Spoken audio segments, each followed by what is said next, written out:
Episode 621. Yi Shu couldn't understand what was so great about a dog hole. He didn't know about that mechanic, but he'd spotted that window earlier when this five-man squad passed through. Back then they seemed pretty chill with the scavengers. Now it was obvious, they all knew each other, had formed a party specifically to scavenge. How else could they all crawl through the same dog hole and end up in the exact same spot? By now, players had long since learned to guard against scavengers swooping in to claim the spoils. Spontaneous player-on-player fights were one thing, but for activities like field boss fights, they'd usually assign people to stand guard, partly to prevent disruptions and partly to keep scavengers from sneaking in. That first group was nothing special, clearly not a team with any real backing. They barely scraped together a dozen people for their party. Where would they find full-time hands for something like this?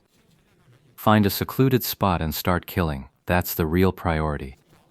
But things were different now. The news had been broadcast to the entire world, so the next to arrive at the formation would definitely include forces from the major guilds, or even more scavengers. Having a good hiding spot was absolutely essential. When the time comes, you just have to read the situation. If there's chaos, there's loot to be had. If not, you can still hole up here and walk away clean.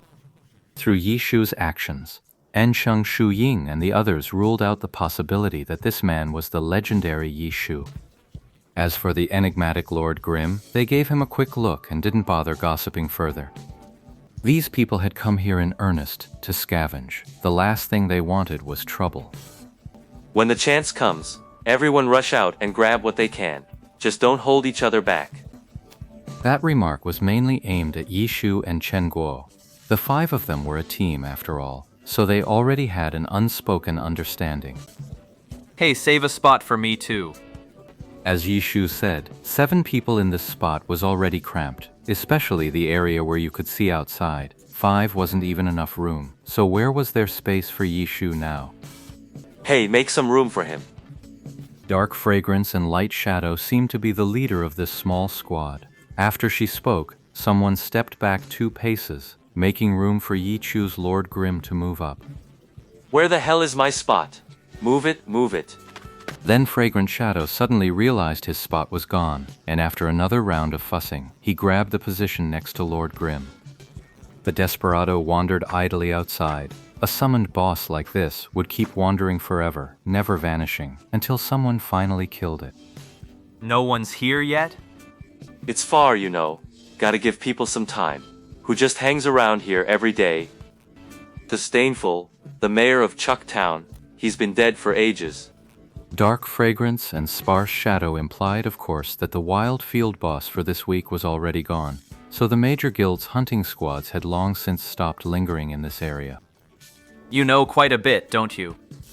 Of course. Even scavenging requires intel.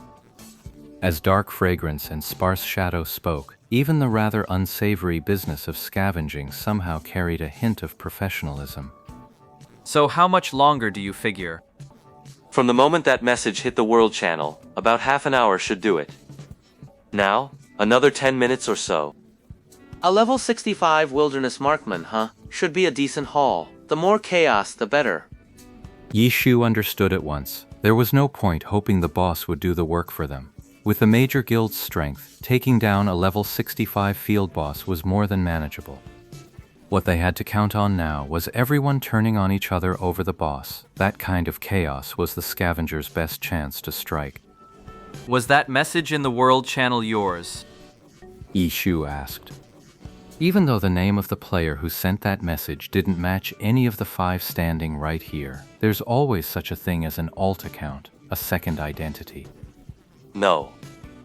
Dark Fragrance and Sparse Shadow said as much. So that means at least one more is still out there. Maybe even a whole crew of scavengers who haven't shown up yet. So, we need to find a good spot to lie in wait, watch carefully, and strike when the time is right. Dark Fragrance and Sparse Shadow's expression grew grave. What if he crawled through that hole and came over here? Of course. Dark Fragrance and the Shadows, who loved to show off, didn't mess up this time. Through a series of linked attacks, they cleanly completed the motion of drawing the sword and slitting the throat. Guess I got lucky you didn't manage to cut me down. Who would dare? Fragrant Shadow said offhandedly. This guy.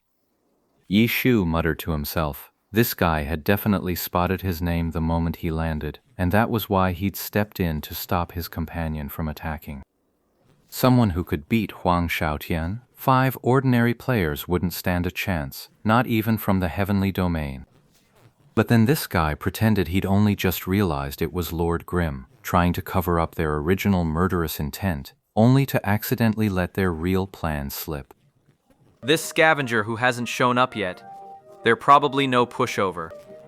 Yi Shu remarked that this person had been lying low ever since posting the message. Could he be doing the same as him, waiting to see if any other scavengers would show up first? Yi Shu turned this over in his mind. Ha, whatever, we're all scavengers here, no need to step on each other's toes. Let's just grab what we can and move on. Since this guy isn't simple, he should understand that even more. Dark Fragrance's tone suddenly took on an air of old wisdom. Oh, got any specific plans? With nothing better to do, Ye Shu struck up a conversation with him. Scavenging's not easy these days. Guys who just throw on some trash gear and charge in blind. If they grab something before they die, they win. If they die empty-handed, oh well. That kind of amateur approach won't get you anywhere. It's just not professional.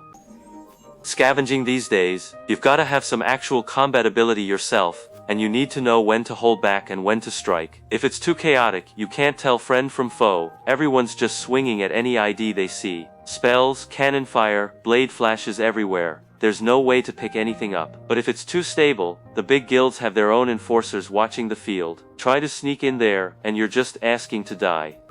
So you have to read the room. Asking me for a plan now. Of course there isn't one. I'll wait until I see the actual situation before I decide.